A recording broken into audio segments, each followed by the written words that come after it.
स्वामी जी।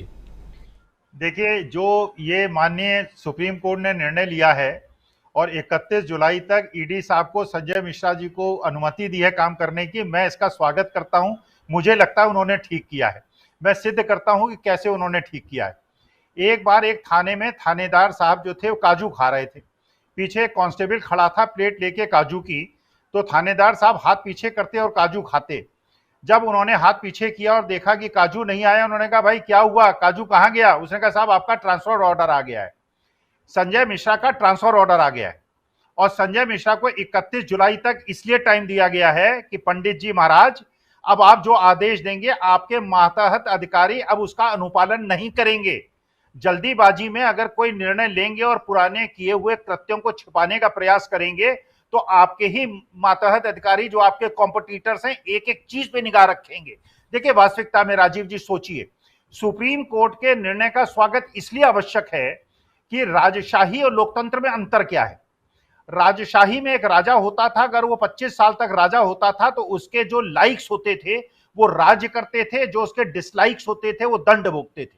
लोकतंत्र की सबसे बड़ी ब्यूटी ये थी कि यहाँ जो ब्यूरोक्रेसी होती थी, यहाँ का जो इलेक्टेड रिप्रेजेंटेटिव होता था या जुडिशरी होती थी, उसका कार्यकाल 3 4 5 साल का होता था। लोकतंत्र में जो विधानसभा लोकसभा का 5 साल का होता था, बाकी लोगों का 3 4 साल का होता था।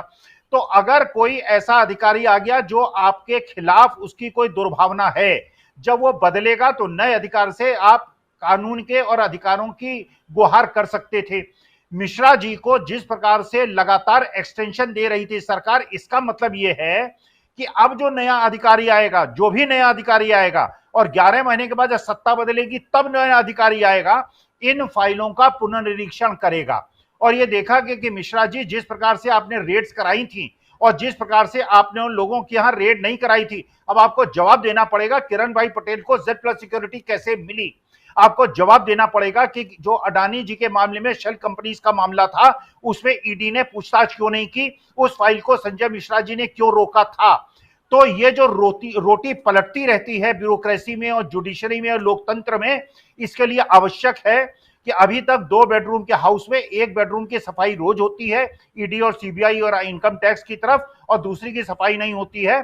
11 महीने के बाद दूसरी सरकार आए और दूसरे कमरे की ऐसी सफाई करे, और जिसने देश के साथ और देश के संविधान के साथ और देश की लोकतांत्रिक व्यवस्थाओं के साथ दुर्व्यवहार किया है, वो सब जेल जाएं, और जो जेल में हैं और गलत निर्णयों की वजह से जेल में हैं वो जेल के बाहर आए। और इसके बाद एक ऐसी व्यवस्था हम जैसे लोगों के लिए आवश्यक है कि जिसने भी दोष किया है, क्योंकि जो सरकारी अधिकारी होता है, चाहे वो ईडी का डायरेक्टर हो, चाहे वो स्टेट बैंक ऑफ इंडिया का चेयरमैन हो, जो कि अडानी के प्रोजेक्ट में 3200 रुपए में शेयर के लिए अप्लाई कराता है, जबकि उसका शेयर प्राइस 1700 रुपए होता है, ये लोग सब ईडी और सीबीआई के रडार में आएंगे और इनसे पूछा जाएगा कि आपने सब कैसे किया है। तो वास्तविकता में रोटी को पलटना आवश्यक है, वरना एक तरफ से रोटी कच्ची रह जाएगी और दूसरी तरफ से जल जाएगी।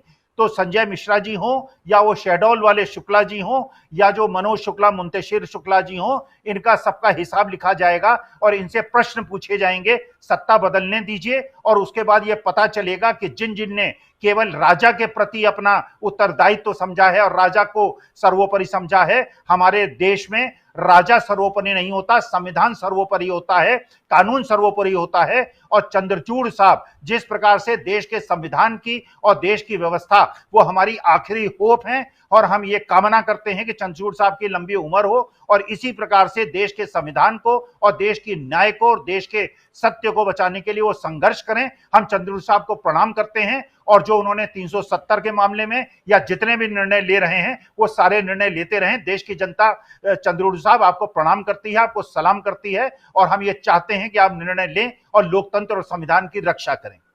जी, बहुत उम्मीदें हैं। कल बहुत सारी बातें, जैसे अभी ज्योतिरादित्य सिंधिया की बात मैं कर रहा था कि ज्योतिरादित्य सिंधिया गए, ये हो सकता है।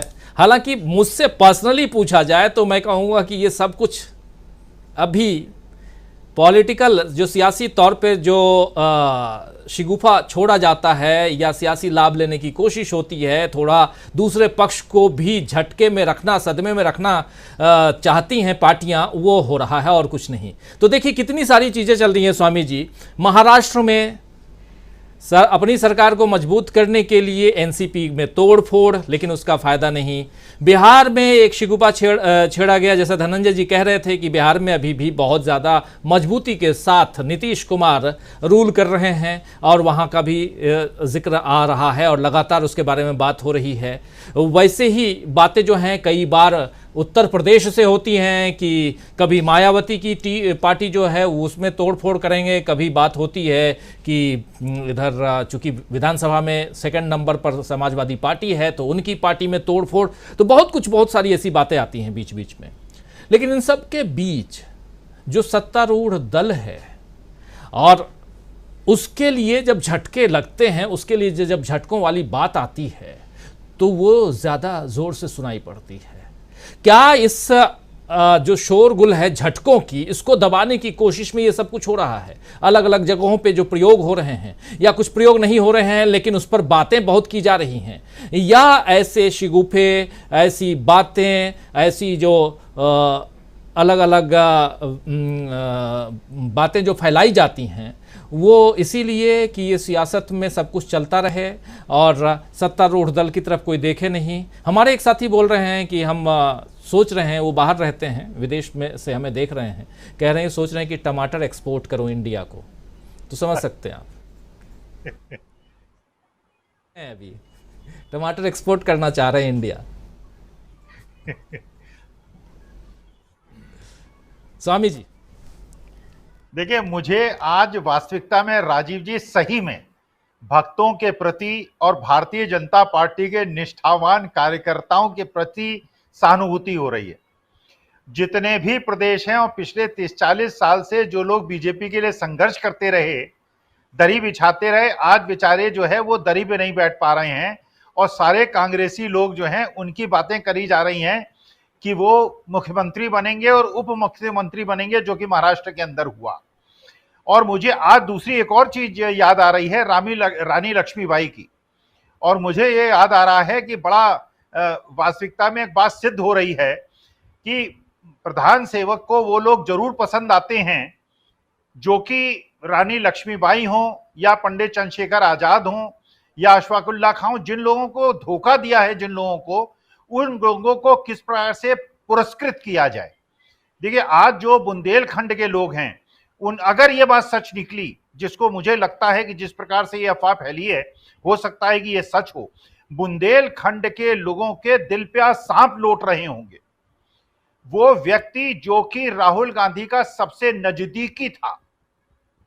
और जो दूसरी बात भी उड़ाई जा रही है कि महाराष्ट्र के अंदर अजीत दादा पवार ये पूरी कोशिश कर रहे हैं कि पूरा का पूरा हिस्सा अपना लें, नहीं तो वो चाचा के पास लौट जाएं। और वो ये प्रयास कर रहे हैं कि उनको फाइनेंस मिनिस्ट्री मिले, और वही आरोप जो उनके ऊपर पहले शिवसेना वाले लगाते थे कि अपने लोगों को वो सारा धन आवंटन करते हैं और दूसरे लोगों को नहीं देते हैं, उधर अजीत पवार, जिनको राहुल गांधी को धोखा दिया था, जिस व्यक्ति ने, जिनके खानदान के लोगों ने रानी लक्ष्मीबाई के खानदान के लोगों को धोखा दिया था, आज उनको अगर पुरस्कृत होते हैं तो भारत का जो इतिहास है, भारत के जो क्रांतिवीरों का इतिहास है, भारत के लिए जो संघर्ष करने वालों का इतिहास है, उनके प्रति भी राजीव जी मेरी सहानुभूति है।